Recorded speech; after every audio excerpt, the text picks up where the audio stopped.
भाई साहब, उत्तर प्रदेश में काफी चर्चा का विषय रहा धनंजय सिंह की गिरफ्तारी, लेकिन अब वादी अपने आप को पलटता नजर आ रहा है। इस पर क्या कहेंगे? इस पर यही कहना है हम्म, कि ऑर्गेनाइज्ड गैंग हम्म, ऑर्गेनाइज्ड गैंग का यह कोई पहला नमूना नहीं है। इसके पहले भी डरा धमका कर, रुपए का लालच देकर और ठेका टेंडर का दिलाने का लालच देकर, काम दिलाने का लालच देकर लोगों ने डराना धमकाना तो है ही है, साथ में प्रलोभन भी रहता है कि भाई एफिडेविट डाल दो नहीं तो भाई फिर दिक्कत होगी। तो खैर, धनंजय सिंह का कद इतना ऊंचा नहीं है, इतना ऊंचा कद नहीं है कि उनको उत्तर प्रदेश पूरा जान रहा, ऐसा कुछ नहीं है। धनंजय सिंह एक टुच्चा टाइप का आदमी है और किसी तरीके से बूथ सूथ कैप्चरिंग कर और के धांधली करके सांसद बन गया, अलग बात है। एक ज़माने में गाजीपुर में जाके एक अपराधी को ये मारुति वैन और एम्बेसडर बेचा करता था चोरी का, वो भी इसके सजाती बिरादरी के हैं जिनको बेचता था ये। तो ये बहुत ही चिंता का विषय है। हमारे लोकतांत्रिक मूल्यों की धज्जियां उड़ाई गई हैं और जौनपुर पुलिस ने जिस तीव्रता से 2 बजे रात को छापा मारकर घर के अंदर घुसकर अशोक कुमार साहब जो एसपी जौनपुर हैं और तमाम सीओ लोग और तमाम इंस्पेक्टर, एसओजी, क्राइम ब्रांच सब मिलके जिस तरीके से इनको झरिया के इनको ला के पटक दिए थाने में, ये बड़ा काबिले तारीफ रहा। क्योंकि ऐसे ही पुलिस अधिकारियों के बल पर क्राइम जो है वो ख़त्म हो सकता है और इस तरह के टुच्चे क्रिमिनल जो है, जो आए दिन कुछ न कुछ हरकत करते रहते हैं, कमाना धमाई तो कुछ है नहीं, इधर उधर का तो यही सब करते हैं, रंगदारी है तो ये है तो वो है, शरीफों को, मजलूमों को, सबको मजलूमों की ज़मीन हड़प लेना धनंजय सिंह के बाएं हाथ का काम है। गरीबों, असहाय, पीड़ितों की ज़मीन हड़प लेते हैं ये और औने पौने दाम पर लिखवा लेता है। तो इस तरह का ये काम करता है। इसको तो कोई कायदे का आदमी मिला नहीं बताने वाला। कायदे का आदमी एक मिला धनंजय सिंह, इसके ऊपर 47 से गोली चलवाया, ये आज तक साला बदला नहीं ले पाया। इतना बड़ा टुच्चा आदमी है, इतना मतलब क्या बताया जाए। गुंडई करना तो जाओ अभय सिंह के साथ करो। अभय सिंह ने धनंजय सिंह पर गोली टकसाल सिनेमा पर काफिले पर चलवाया था, तो आज तक अभय सिंह का ये कुछ नहीं बिगाड़ पाया। ठीक, तो ये केवल गरीबों, मजलूमों, असहायों के साथ ये सब काम करता है और व्यापारियों के साथ। एक सवाल और उठता है कि कहीं ना कहीं अभियोजन अपने वादी को ही नहीं संभाल पा रहा है। ऐसी बात नहीं है। अभिनव सिंघल ने 10 तारीख को एफआईआर इन्होंने कराया था और 12 तारीख को इन्होंने माननीय सीजीएम न्यायालय जौनपुर में एफिडेविट डाला इस बात का कि साहब हमारी मानसिक हालत ठीक नहीं थी और मेरी मानसिक संवेदनाएं टूट रही थी, मैं बहुत परेशान था, परेशानी की हालत में हमने कर दिया, तो क्या आपको मानसिक अस्पताल भेज दिया जाए? ये तो पागल है। तो एक सवाल और उठता ये है पागल है कि आखिर तनाव में मुकदमा क्यों? तनाव में मुकदमा कैसे हो सकता है भाई? तनाव में डॉक्टर के पास जाएगा मरीज, साइकेट्रिस्ट के पास पेशेंट जाएगा कि जो है वो जाएगा वो जो अपने वकील को निर्देश देगा। सबसे बड़ी दिलचस्प बात यह है कि अभिनव सिंघल जो है खुद हाजिर नहीं हुआ, जो कि जरूरी है, क्योंकि एफिडेविट पर हस्ताक्षर और एफिडेविट के जो वाक्यांश से जो लिखे गए हैं तथ्य, इन सब को कोर्ट के सामने खड़े होकर बताना पड़ता है, सिद्ध करना पड़ता है कि ये एफिडेविट हमने डाला है अपने वकील के जरिए और इस पे हस्ताक्षर हमारे हैं, नोटरी रजिस्टर में भी हस्ताक्षर हमारे हैं, हम जो है साहब इन वजहों से या उन वजहों से हम जो है ये मुकदमा नहीं लड़ना चाहते हैं, लिहाजा जो है इसको हमारा एफिडेविट के आधार पर आईओ को सेंड टू आईओ कर दिया जाए, निर्देश दे दिया जाए आईओ को कि साहब मुकदमा ख़त्म कर दें, 169 की रिपोर्ट लगा दें। और ऐसा ही एक एफिडेविट इन्होंने एसपी साहब को भी भेजा था, लेकिन एसपी साहब ये जानते हैं कि इस तरीके के एफिडेविट का कोई मतलब नहीं होता। जो दबाव में एफिडेविट स्वस्थ मन प्रसन्न चित्त मन से न दिया जाए उसका कोई मतलब नहीं है। तो वहाँ के बड़े लोकप्रिय एसपी जिन्होंने बड़ी दमखम के साथ जो है 2 बजे रात को सोता हुआ धनंजय सिंह का कॉलर पकड़ के लाके पटक के जो है थाने में रखा, ऐसी तैसी कर दिया।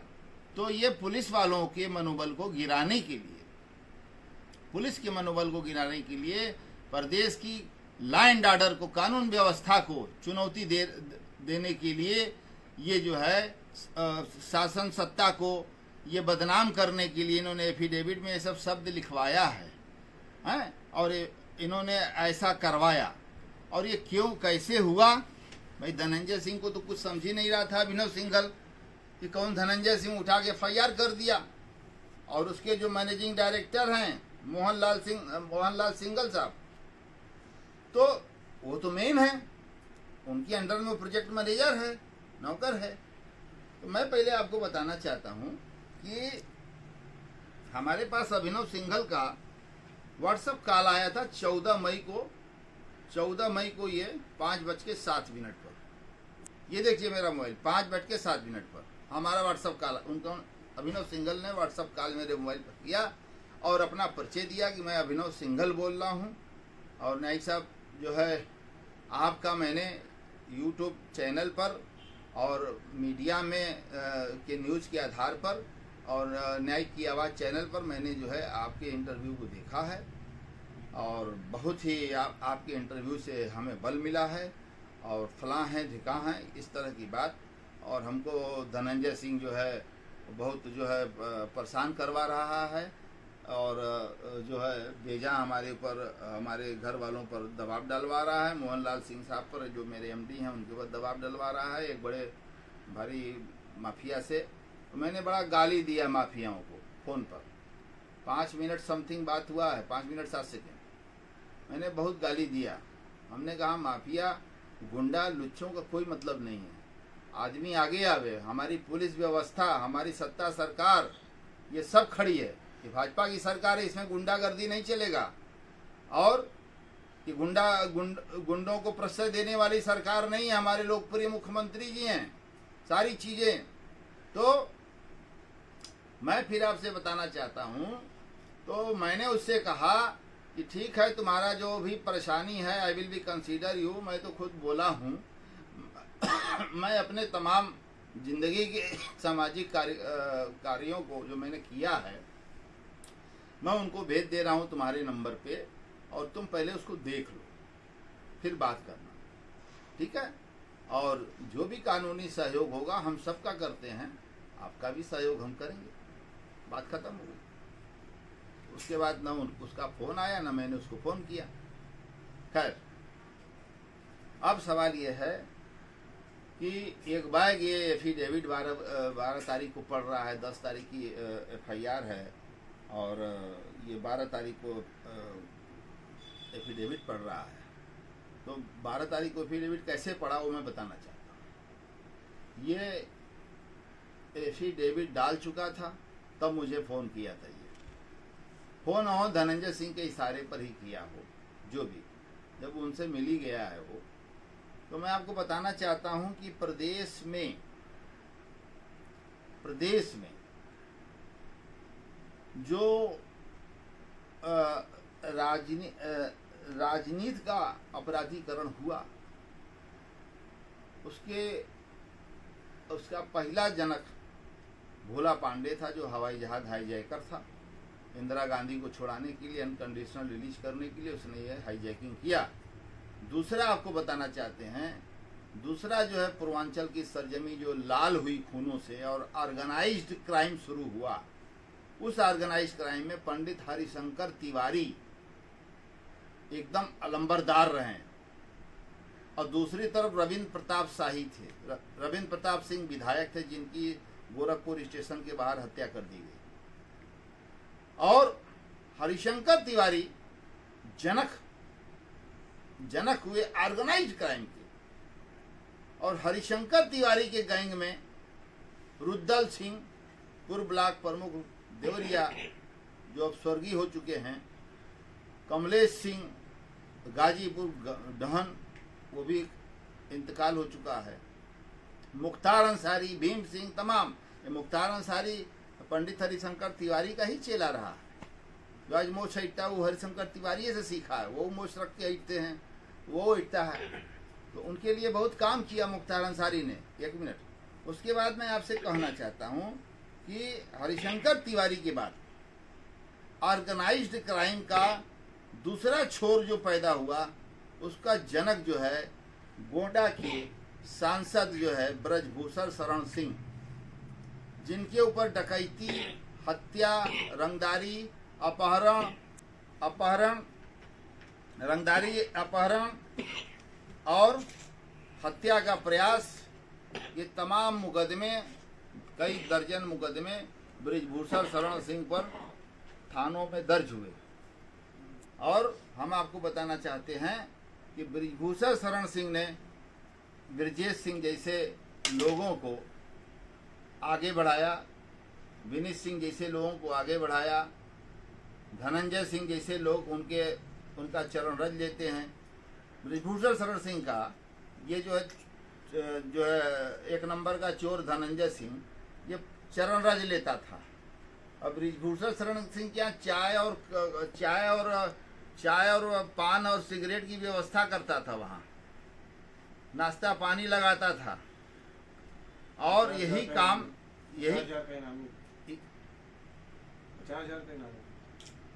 50,000 का,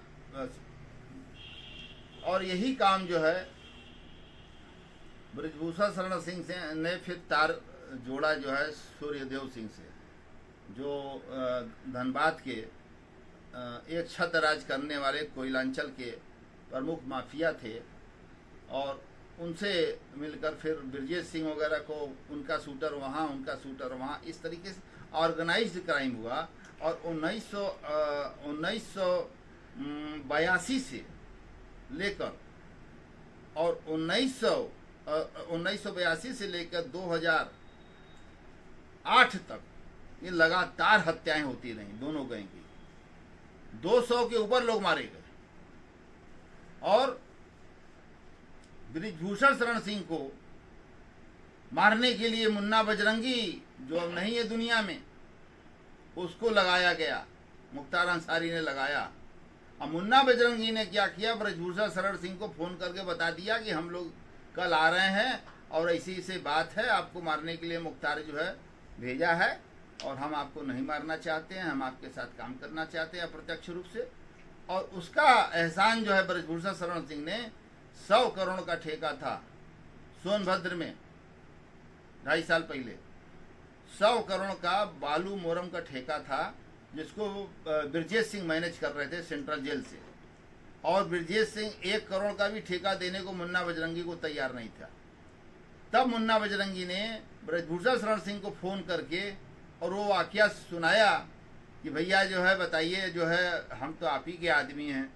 तो ब्रजभूषण शरण सिंह फ्लाइट से आकर दिल्ली से और सेंट्रल जेल में जाकर ब्रजेश सिंह को ये तथ्य बताया कि आज अगर हम जिंदा हैं तो मुन्ना बजरंगी की देन है, क्योंकि मुन्ना बजरंगी ने हमें नहीं मारा और मुख्तार 3 बार भेजा था मरवाने के लिए, लेकिन वो सूचना दे दिया था। उस एहसान का बदला हमें चुकाना है मुन्ना बजरंगी का, इसलिए तुम 40 करोड़ का ठेका उसको दे दो।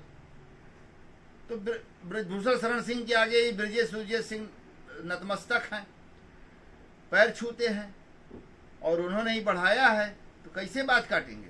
और जब ये सच्चाई को ब्रजेश सिंह ने सुना तो उन्होंने जो है 40 करोड़ का ठेका मुन्ना बजरंगी को दे दिया। और मुन्ना बजरंगी ने अपने एक आदमी के नाम से वो ठेका ले लिया, पैसा जमा हो गया, और 60 करोड़ का ठेका ब्रजेश सिंह ने लिया। तो मैं आपको बताना चाहता हूं कि इस तरीके, तो ये सांसद जी जो ये कैडर के आदमी नहीं है, ये भी इसी तरीके से भाजपा में अपना जान बचाने के लिए जो है 92 में ये शामिल हो गए हैं, 92 के पहले, और चुनाव लड़े, भाजपा लहर में चुनाव में जीत गए, सारी चीज़ें हैं। लेकिन इन्होंने अपना जो है ये सब धंधा छोड़ा नहीं। बहुत तेल लगाया जो है धनंजय सिंह ने ब्रजभूषण शरण सिंह को कि भैया जो आपका हमारे पास 2 करोड़ रुपया आपने दिया था भैया, हम इंतजाम करके उसको भी आपको लौटा दे रहे हैं भैया, आपने हमारी बड़ी मदद किया है और हमारा थोड़ा सिंघलवा से मत वो कर दीजिए। अपने तो कुछ किसी लायक था नहीं, ये सिंघल जैसा आदमी FIR करा दे रहा है, तो क्या मतलब रंगदारी का तेरे, क्या इसका अर्थ जो है, कोई मतलब तो है नहीं। धनंजय सिंह का कोई मतलब नहीं है। जब एक आम आदमी FIR कर कोई मतलब नहीं, इस पर वो अपना जो है चिढ़ा हुआ था। ब्रजभूषण शरण सिंह ने सिंघल बंधुओं को, दोनों सिंघल बंधुओं को, उन्होंने मोहनलाल सिंघल को और अभिनव सिंघल FIR करता को, IMD, उन्होंने बुलाकर कायदे से समझाया कि तुम लोग ठेका करना चाहते हो, पैसा कमाना चाहते हो, या जो है तुम लोग ये अपराधियों से भिड़ के मरना चाहते हो, या क्या चाहते हो। उस सबों ने कहा साहब हम लोग तो पैसा कमाना चाहते हैं, अपना काम करना चाहते हैं साहब शांति से। तो कहा तब हमारी एक बात मान लो, गारंटी हमारी रहेगी, धनंजय सिंह की कोई औकात नहीं हमारे आगे, गारंटी हमारी रहेगी, चलो ठीक है, इसमें एफिडेविट डलवा दो, एफिडेविट डलवा दो, सारा आरोप पुलिस पर लगा दो, सारा आरोप सत्ता पर लगा दो। और ये एफिडेविट जो है ब्रजभूषण शरण सिंह के कहने पर उनके वकील अभिनव के वकील ने डाल दिया। अब एफिडेविट पड़ा 12 को, CGM साहब ने ऑर्डर किया put up on with file, file के साथ पुटअप किया जाए 14 तारीख को। 14 तारीख को फाइल पुटअप हुआ। CGM साहब ने उसको, उस पर कोई ऑर्डर नहीं किया। उन्होंने ये कहा कि वादी मुकदमा कहाँ है, अभिनव सिंघल कहाँ है, अगर ये अभिनव सिंघल का ये एफिडेविट है कि नहीं, दस्तखत साइन है कि नहीं, ये कैसे हम मान लेंगे भाई। अभिनव सिंघल को आप लाइए, तो अभिनव सिंघल को नहीं ला पाए, अभिनव सिंघल उपस्थित नहीं हो पाया, पता नहीं उसका एफिडेविट है नहीं है, ये जो है उसके उपस्थित होने के बाद ही क्लियर हो पाएगा। अदालत के जरिए 20 तारीख डाल दिया है, और इधर 20 तारीख जिला जज के यहाँ जो है बेल की सुनवाई है धनंजय सिंह की। मैं बताना चाहता हूँ कि अनेक जो है माननीय सुप्रीम कोर्ट, माननीय हाई कोर्टों की रूलिंग है, विधि व्यवस्था दिया है कि बेल के स्टेज पर, जमानत के स्टेज पर कोई भी वादी अगर मुकदमावादी या गवाह अगर कोई भी एफिडेविट देता है तो मान्य नहीं होगा, वो तुरंत खारिज कर दीजिए। और मुकदमे के बेल को मेरिट पर सुनिए, जो मेरिट है, न कि एफिडेविट को आधार बनाकर सुनिए। ये विधि व्यवस्था है honourable supreme court, honourable high court हो गया है, तो इनका एफिडेविट काम नहीं करेगा। और हम ये चाहते हैं कि पुलिस का हौसला, इकबाल बुलंद रहे, लॉ एंड ऑर्डर कायम रहे इस सरकार में। बड़े से बड़े अपराधी भी अगर हैं तो उनको जेल भेजने में सरकार तनको सोच नहीं रही है, पुलिस भी बहुत टाइट है, अच्छा कार्य कर रही है। तो हम बस यही कहना चाहते हैं कि ये जो हो रहा है ये कोई नया नहीं है, बहुतों के साथ हुआ, बहुत एफिडेविट डाला गया, अंत में सुप्रीम कोर्ट आजीज आ गया। Honourable supreme court, honourable high court ने देखा कि ये तो पूरी झड़ी लग गई है, और तत्काल जो है इसको खत्म कर। अच्छा, क्या आवश्यकता होगी तो क्या आप कोई इंटरव्यूनर एप्लीकेशन भी डाल सकते हैं? हाँ, अगर आवश्यकता पड़ती है तो एज ए नागरिक 39 CRPC के तहत मुझे पावर है, और मुझे जो है और अनेकानेक रूलिंग्स भी है कि हम जो है बेल में और एफिडेविट, जो ये फर्जी एफिडेविट है, मैं बेल में जो है इसका अपोज करूँगा, ये मैं कर सकता हूँ। और honourable supreme court, honourable high court के तमाम रूलिंग्स को उद्धरण करूंगा 20 तारीख को, कि बेल के स्टेज पर इसको न पढ़ा जाए। यही मैं कहना चाहता हूँ, क्योंकि ये एफिडेविट सीधा सीधा डरा धमकाकर और काम का प्रलोभन देकर ये ब्रिजभूषण शरण सिंह ने कराया है।